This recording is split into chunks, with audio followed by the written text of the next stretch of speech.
So by doing pull-ups, not like I'm really broad in the shoulders anyway, and I've always been strong here more in the chest, but my physique goes from out down to in now instead of looking like it's broad here and just goes up. So I was able to scale all this down. The big thing right now is just working on getting the core a little bit stronger so it can hopefully run in this hip, which is, for me, I'd like to say I wish I could put some WD-40 right on that hip because it just doesn't move like it used to move. So I'm trying to train it to move again. Matter of fact, I'm trying to train it to get back here and let that forward hip open up while that back hip never goes forward. So both hips actually start back. This hip just kind of moves a little bit more laterally, and then I rotate and pivot over the lead foot. That's what I'm trying to do better in the process of working these drills and the kettlebells and swinging the sport bag and body sport bag of 20 pounds and doing these different exercises and different drills.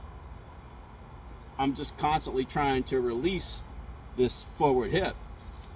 When I look at it from this camera angle, I never want my body or my hips tilted back.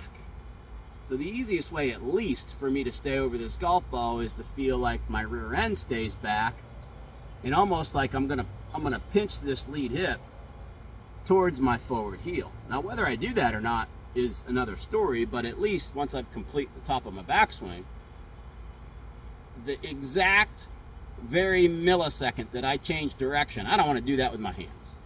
What I want to do is I want to do that with my body having a little shift and a little bit of a downward movement, a little bit more into my lead heel. From here it would look like this. I'm at the top, I'm turned, and it would almost look like I'm just kind of pinching back. Now the only way I would drop too deep would be as if I really just dropped my whole body. What I really kind of focus on is kind of keeping my body posture up top the same and really just almost pinching my core and my abs a little bit more down and back. Now I have several videos out there of Jason Day, Tiger Woods, videos I've taken. Some that I've seen are great videos that other people have taken, and you can kind of zero in on what the hips look like. So basically, in a nutshell, if you want to describe this in simple terms, is touring pros have a great relationship between their lower and their upper body for the most part. Evidently, at least I can agree upon the fact that the best players in the world do. The best, highest caliber of players. So they are able to coil their upper body a lot. Maybe, let's just say, as far as a rotation number would go, if I start square at 0 at address, I would rotate and turn my shoulders to approximately 90 degrees, and my hips would do about half of that. So we could call that 45. Now, what I'm not really doing at the same time is really spinning my shoulder rotation and my hips together at the same time. What I'm really trying to do is start almost in a way is have that separation feeling and factor so that I can start by feeling my hands, arms, shoulders going and starting the movement, and then my hips kind of going along with that. I mean, honestly, I would never feel that in the interim of doing a real swing, but I would want to almost not necessarily over restrict, but start shoulders and then hips. So that if I turn this way and do it in the camera, it would just look like at first I'm starting away, and then all of a sudden I just kind of almost sit back into this hip a little bit. I don't really turn it as much as I just kind of sit into it, and the next thing, the location of my hips are at about at a 45-degree angle. One video out there I saw, I can't remember who did it, but I actually really liked it, and he said, it was one of the TPI guys from Titleist, and he said, if you put your hands here on the wall, right between your rear end and the wall, that would be about an inch, and then take your hands away, you'd have just a small space there, and then as you're starting to load it up, you would touch that wall now with this hip, and then as you change direction, you wouldn't leave the wall. So if I rotated and pushed my trunk and my tailbone back, and all I did was kind of slide and rotate along a wall that was behind me, I really wouldn't give this posture away. It would be hard to keep my rear end back there and then back up, because as soon as I back way up, you'll see all of a sudden my trunk comes forward too.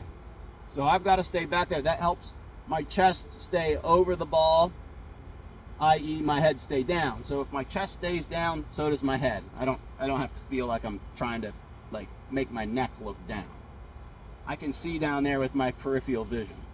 So as I keep this area here on the wall and I give a little bit of a shift and rotate to the lead leg, that back hip also didn't go this way. So everything works back there.